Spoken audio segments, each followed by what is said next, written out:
Core Games just announced a brand new weapon series called the Deep Sky Blazer, and all of this information have been released by Kuro at their Twitter account, so I'm going to go everything about this weapon, either it is useful or not.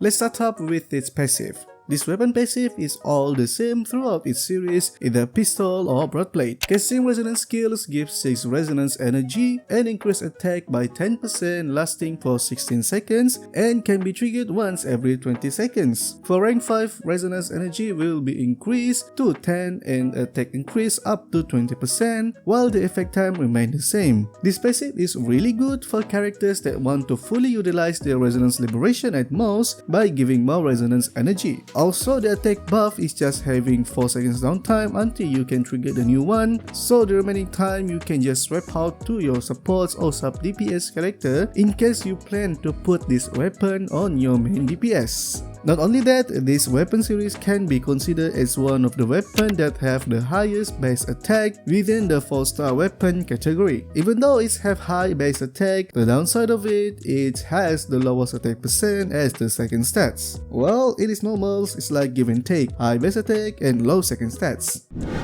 This weapon series actually can be used by a lot of characters, especially with the DPS character. I have a few options who can fully utilize this weapon. As for the first one, Shang Liao. Shang Liao playstyle is more to using his resonance liberation, and that way he can fully unlock his full potential. By combining this weapon with Shang Liao, he will get more benefit by getting more attack buff and not to worry about the enemy region on his liberation. Support character can also use the weapon, like for example Verena, which are healing also based on attack percents, on which she can fully utilize the attack percent stats from the weapon and also from the passive. Her liberation is also cause a lot of energy, so slapping this weapon can be considered as one of your options if you didn't have that many weapon choice. Characters that doesn't really benefit from this weapon series are the one that doesn't use the attack percent as their source of damage, for example Yuanwu and Taochi. As these two prefer defense rather than attack, they cannot fully utilize the weapon. Well, they can actually, but just the resonance energy on which they can still trigger, but other than that, the attack buff from the second stat of the weapon will be useless and the passive as well.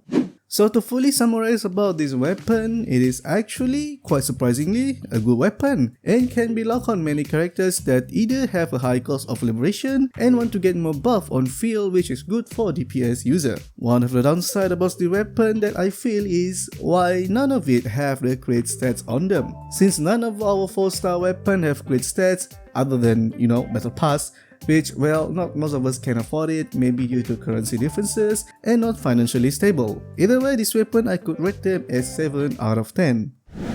To obtain this weapon, Core Game just gave us a few hints saying that we can obtain this from 1.3 event, which means from Westar Slumber event. If they plan giving the weapon like this, so that means you can only choose one of them out of 5. You know what, I was hoping that this weapon is craftable since it is Black Show's specialty and it will be good for free to play players as well.